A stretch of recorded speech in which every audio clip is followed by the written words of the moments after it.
Hola, la audiencia de la 103.9, bienvenidos a una nueva edición de Diálogos con Valor, que es el espacio de la Asociación Cristiana de Jóvenes en Radio El Plural.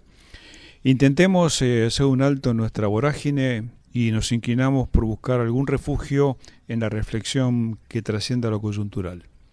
Somos una sociedad respetuosa del derecho, nos apegamos a la ley y a sus normas o lo hacemos solo cuando conviene a nuestros intereses. ¿Hacemos de la confrontación una forma contaminada de convivencia? ¿Conformamos una comunidad que respeta y se respeta o somos un conjunto de individualidades dispersas y atomizadas? La lista de interrogantes que nos confrontarían con nuestra realidad cotidiana sería interminable y, por cierto, a lo mejor poco edificante. La Argentina, a raíz de las calamidades de la dictadura que asoló entre 1976 y 1983, hizo un recorrido enorme para rescatar los derechos humanos como un bien a recuperar y nunca más perder. Sufrimiento y profundo dolor decoraron ese camino transitado con tristeza y a la vez con templanza y valentía de muchos y el abandono de otros. La oscuridad del pasado sigue estando presente para muchos compatriotas que han sufrido pérdidas que han condicionado el resto de sus vidas. La justicia ha ido llegando y con ello restañando una parte de las heridas, no todas, por cuanto la impunidad de la tragedia no ha sido superada. En la actualidad nos conmueven derechos que siguen estando vulnerados.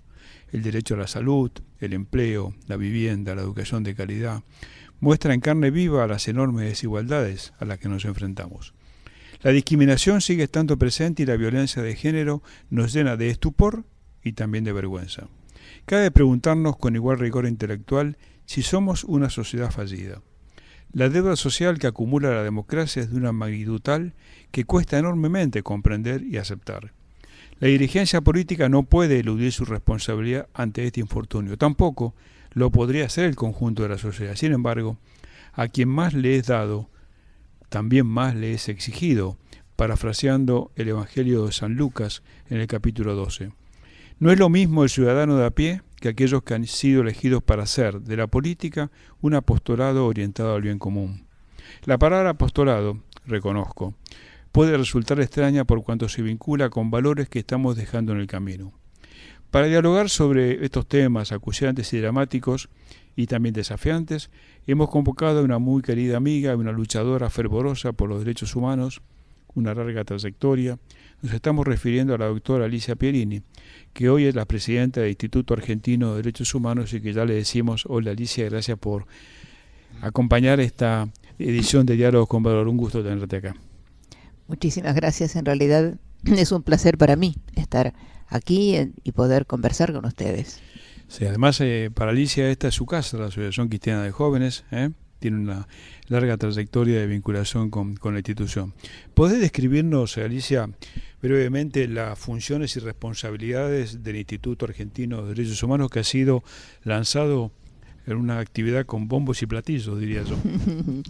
Afortunadamente no hubo bombos ni platillos, pero hubo mucha gente, bueno, y muy linda gente proveniente de distintos espacios, de distintas culturas incluso, ¿no? Porque no intentamos hacer un acto que fuera totalmente jurídico, sino que tuviera los aspectos actuales, sociales, y fundamentalmente la idea es plantear los derechos humanos para el siglo XXI, que es el que estamos viviendo, con un respeto que nos merecemos todos, que es el respeto por la memoria, pero no solo la memoria de los últimos 20 o 30 años, la memoria de nuestra América Latina. Y con ese respeto por la memoria, tratar de encontrar los cauces más positivos que podamos ir elaborando para el presente, con la mirada en el futuro. O sea, el presente va a ser el pasado de la próxima generación.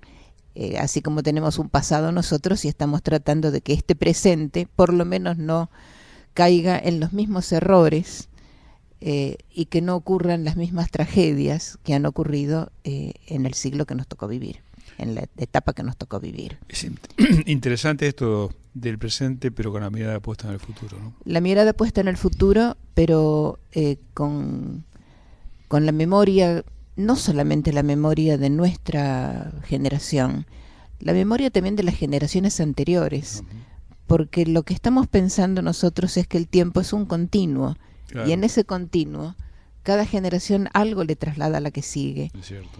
Y por otra parte, la historia argentina debiera haber puesto el tema de los derechos humanos no solamente como una cuestión que apareció en los 70. La historia de los derechos humanos empieza con la vulneración y con el genocidio indígena de la conquista y la colonización. Y si no lo tomamos de esa manera, y si no comprendemos el esfuerzo de Fray Bartolomé de las Casas y el famoso Sermón de Montesinos, etcétera, si no miramos que desde el principio hubo violaciones importantísimas de derechos humanos, no nos vamos a dar cuenta de que esta tierra está sembrada de mucha sangre humana, de mucho dolor y al mismo tiempo de mucha tarea y esfuerzo y esfuerzos profesionales de todos los que fueron los héroes de la independencia y la construcción de este país. La construcción que para mí, a entender, para mi caso juicio, todavía está inconclusa. Tenemos mucho para hacer y para seguir haciendo. Es así. Vos fuiste defensora del pueblo de la ciudad de Buenos Aires. 10 años. 10 años. Casi aquello que conocimos la historia de la Defensoría, casi le tocó a Alicia con su equipo ponerla en funcionamiento y también generar expectativas de parte de la sociedad, que era lo más importante. ¿Qué te dejó esa experiencia? Tanto en lo positivo también como en las frustraciones que también contribuyen a crecer. Bueno, tuve la suerte de recibir una institución que no era administrativista, sino que ni controladora con criterios administrativos, sino que la primera defensora del pueblo había sido Alicia Oliveira, que venía precisamente del campo de los derechos humanos y que nos conocíamos de aquella época, incluso en la defensa de presos, etcétera. Y esto no es un dato menor, porque el esquema de los defensores del pueblo suele ser de control administrativo. Y en realidad lo que debiera ser siempre un defensor del pueblo es un control de vigencia de derechos. Y eso lo pude heredar, también lo pude heredar de Alicia Oliveira, que a su vez tuvo que recoger en la primera defensoría, tuvo que recoger el destino que venía del controlador comunal de la época del Consejo Deliberante del municipio. Ya estábamos en una ciudad autónoma y afortunadamente el salto lo pudo dar Alicia Oliveira saliendo del control administrativo al control de vigencia de derechos. Eso fue para mí el piso en el que pude realmente ampliar el esquema de derechos y además trabajar sobre el diálogo con el gobierno de turno, porque a mí me tocó entrar en épocas de Aníbal Ibarra y continué después mi gestión, los 10 años, con la intendencia de la jefatura de gobierno de Macri. Antes Tellerman, ¿no? Y Macri. Sí. Se fue Ibarra, Tellerman, Macri. Y la relación entre una defensoría, una institución que es autónoma, que es autárquica, que tiene no necesita, no recibe directivas de nadie, sino solamente de la Constitución y del sistema, el sistema interamericano de derechos humanos, del sistema general de derechos humanos. A veces hace que uno tenga que ir a avisarle al funcionario de turno que los derechos humanos están entrando en colisión con sus gestiones. Y eso hay que hacerlo, en primer lugar, dialogándolo, porque los funcionarios de la democracia escuchan cuando se explica coherentemente el por qué algo está saliendo mal y es importante encauzarlo en el campo de los derechos humanos. Yo tengo muy buena, no sé cómo decirles, muy buena memoria de que pude hacerlo, que pude trabajarlo, aún en los momentos más difíciles, Cuando fue la noche de Cromañón, 30 de diciembre, la verdad que yo había, Cromañón es en el 2004, yo había entrado en el diciembre del 2003, hacía un año que estaba en la Defensoría. La noche de Cromañón fue terrible y nosotros abrimos la Defensoría a las 6 de la mañana. Llamamos a todos los chicos que querían testimoniar. Hablo con la jueza y la jueza no tenía nada porque entraba a la feria judicial. No tenía ni siquiera la posibilidad, todo el mundo estaba de vacaciones ya. El 31 era un día perdido, no había computadoras, no tenía nada el sistema judicial en ese momento para poder albergar la tragedia que fue la noche de Cromañón. Haber estado allí, y lo principal en un tema como ese fue, y ahí sí, la solidaridad de todos los profesionales de la Defensoría, algunos de los cuales postergaron sus vacaciones para poder abrir y poner todas las computadoras en funcionamiento para que 200 pibes vinieran a testimoniar. Eso no es solamente una gestión, eso es un grupo humano que entiende desde el principio, y todos los profesionales que digo, yo ya algunos habían entrado conmigo, pero otros venían de la historia de la Defensoría, todos aunados, resolviendo el tema, hasta que en febrero recién pudo la jueza, claro, el sistema judicial pudo, y ahí nosotros todo lo que se había colectado, digamos, de testimonios, se lo pudimos dar a la fiscalía, etcétera. Ahora, ¿por qué esto? Porque el que no testigua en el momento de su propia emoción, después se le distorsiona un poco por lo que inventa, otro poco por lo que mira por televisión, por lo que le cuentan, y el testimonio tiene que ser vivo del momento. Y fue muy importante eso, muy importante, pero además eso cohesionó al equipo, ¿no? Al equipo. Qué interesante. Y respecto de esta sociedad que nos toca vivir y que la hemos construido todos, que tiene mucho de vergüenza en términos de desigualdades, ¿cómo hacer, a tu criterio, con tu experiencia como comunidad, para ir encontrando los caminos que nos permitan abandonar esta historia de sociedad fallida? Porque un 30% de personas en situación de vulnerabilidad, y muchas extremas, no es sostenible en el tiempo. ¿Cuáles serían, a tu criterio, algunos de los pilares fundamentales para cambiar este rumbo? Indudablemente tenemos que aceptar que el tema educativo es el fundamental, porque tenemos que apostar siempre a la generación que está en condiciones de poder salir, si se quiere, de la vulnerabilidad. El tema educacional es fundamental, por un lado. Y por otro lado, tiene que ver con las posibilidades de trabajo, aunque sea un trabajo informal. Entre el trabajo formal y la nada hay un trabajo informal. Nosotros hemos defendido al trabajo informal, aún a costa de que nos dijeran que eso no correspondía, que eran trabajos clandestinos, etcétera. Yo no comparto eso de que todo tiene que estar en la formalidad y dejar en la banquina o los descartados, como suele decir el maestro Papa Francisco.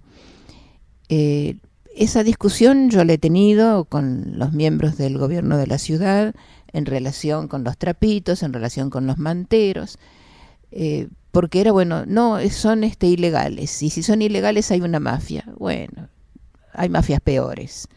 Lo que más importa es que la gente pueda llevar el pan a su casa. Ahora, afortunadamente, tengo que reconocer que en el tema de los manteros se encontró un camino que es un armado de espacio, de un espacio digno para que puedan tener su mercadería. El resto, para salir de la vulnerabilidad, y no es sencillo. Evidentemente tenemos que apostar al trabajo, a la educación, al deporte, porque los chicos si no se van por cualquier lado y el deporte los atrae. Y en esa atracción del deporte está también la otra parte educativa, sí, que son las reglas de juego. La sociedad política para algunos, la política para otros, la corporación para algunos. ¿Vos crees que sienten la responsabilidad de esta situación y la importancia que tiene encontrarle una salida en el menor lapso posible, por lo menos una tendencia en el menor lapso posible? ¿Vos ves esa preocupación o el debate argentino a esto lo toma de manera solamente periférica? Y lo que pasa es que nadie puede cambiar sus criterios si no pone los pies en la tierra. La única verdad es la realidad y no lo que se cuenta ni lo que dice la televisión.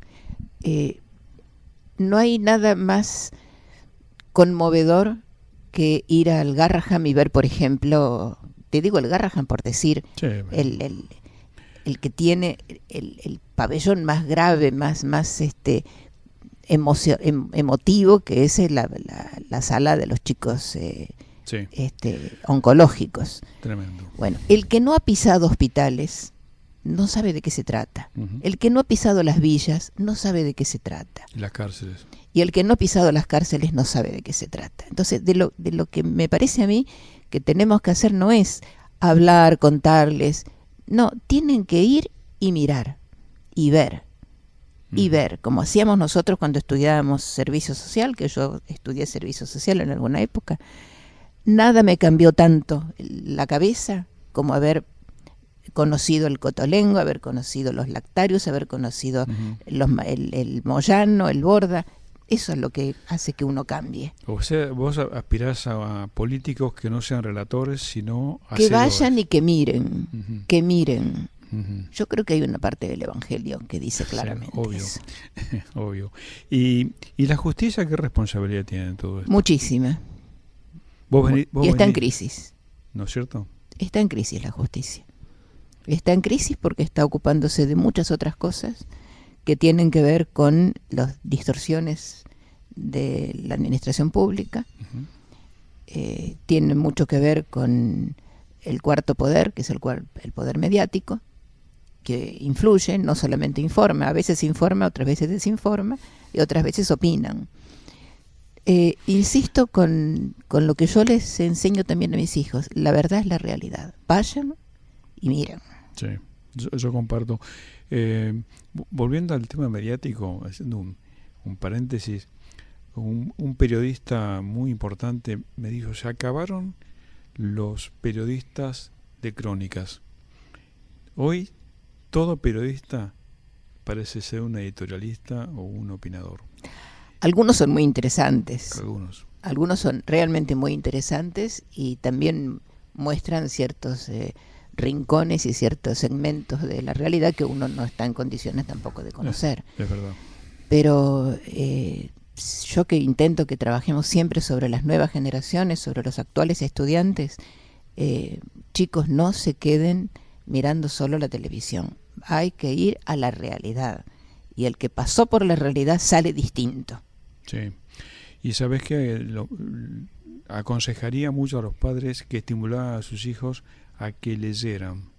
También. Y no solamente que leyeran el diario del día, que comiencen a leer algunos autores importantes, que no solamente hablen de Argentina, de América Latina, sino del mundo. Porque la manera que vos te convertís en autónomo, te convertís en ciudadano, ¿no? Exactamente. Cuando dejás de ser autónomo, dejás de ser ciudadano y sos un habitante, ¿no? Sí. Y después hay otro problema que nosotros tenemos como sociedad que plantearnos, que son las reglas de juego. Claro. Acá están las reglas de juego distorsionadas. Y me parece que eso es importante, porque si las reglas de juego son de corrupción, el que no es corrupto lo tiran en la banquina.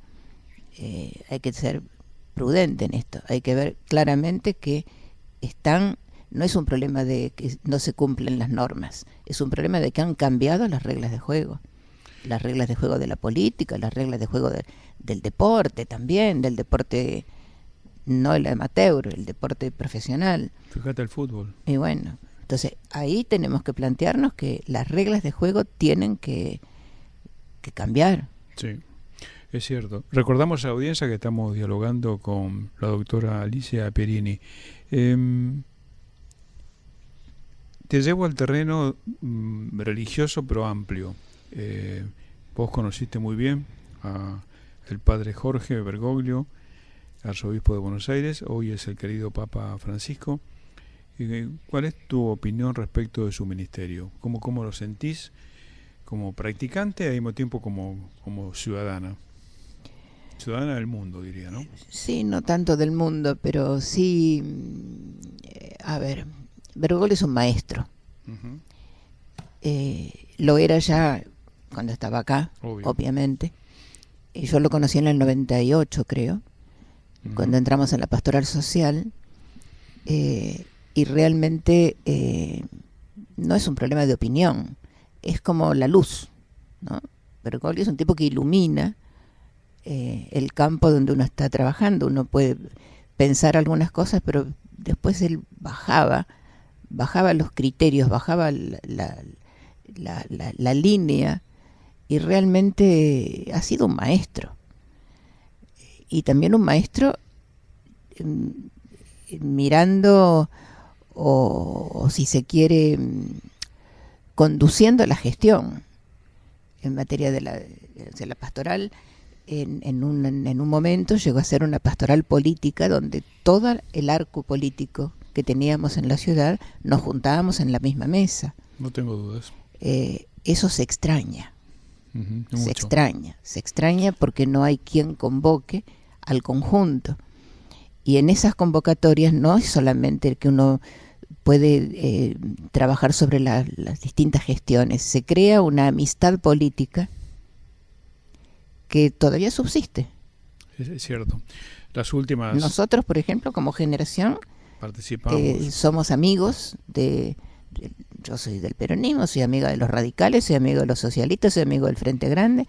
Tengo amigos en todas las líneas políticas y soy amiga de ellos. Es importante. No existe eso ahora. No, claro. No, la política, en ese sentido, ha cambiado también la regla. Ha cambiado esa regla de juegos, hay bipolaridades, hay confrontación, sí, el diálogo se considera una estupidez, sino que en realidad lo importante, en algunos casos no, pero sí, bueno, el diálogo es palabrerío, así terminan diciendo no vale la pena, y finalmente la llamada grieta la han instalado. Sí. Y yo te señalaba como ciudadana del mundo porque vinculado a este tema, para entender al Santo Padre en su labor ciclopia en un mundo en las condiciones que está, sí.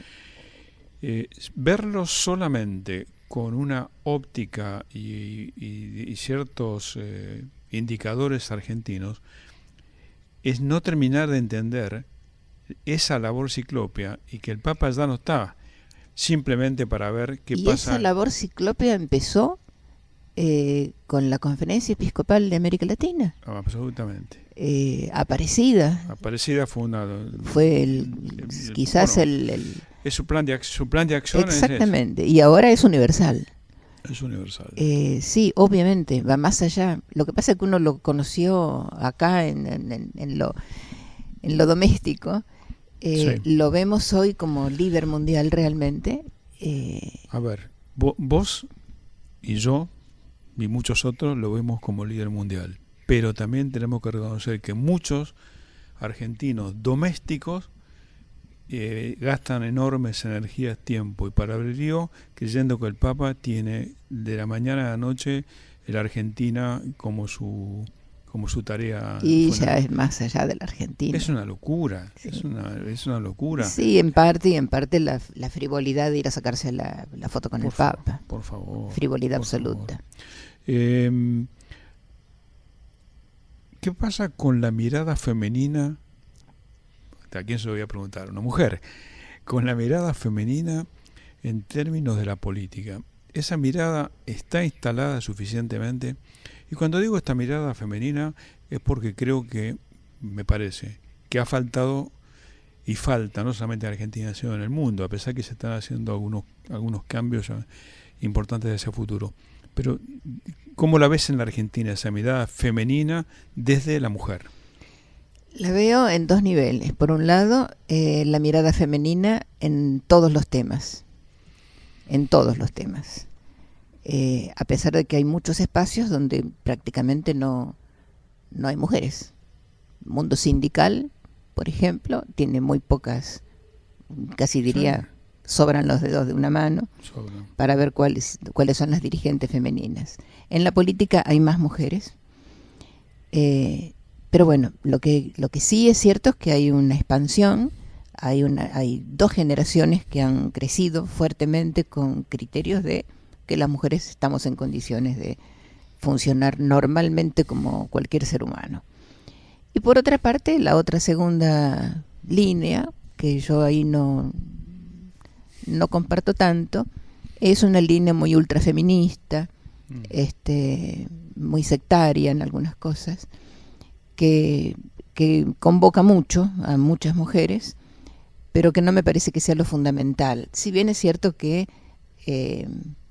aportan a sumar, sobre todo a sumarle a las jóvenes de esta generación. Hay un cambio importantísimo en materia de crecimiento y de desarrollo en la política, en la sociedad de las mujeres. Ahora, cuando uno mira, por ejemplo, el gabinete de Macri, creo que hay una, dos, y no más. El gabinete de María Eugenia, son como 17 ministros y hay solamente una o dos mujeres. O sea, sigue todavía dificultoso el camino para ir hacia las cumbres. Sí. Todavía es un camino de base y de medio, no más. Sí.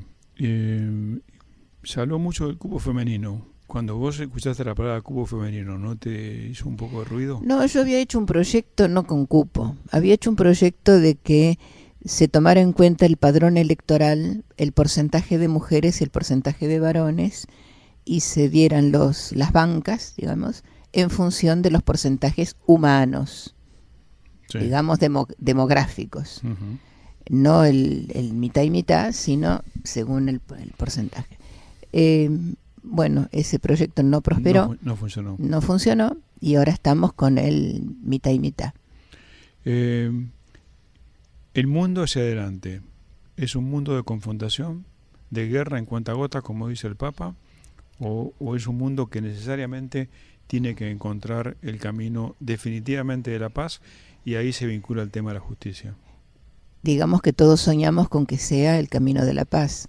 Ahora, la realidad actual no pasa por ahí. Está pasando por la Tercera Guerra Mundial, que es lo que dice el Papa, aunque sea en cuotas, en etapas o como sea, pero es guerra. Hay confrontación, lo estamos viendo. Hay depredación del ambiente, hay un desprecio por la creación. Y me parece que nuestra generación lo está viendo.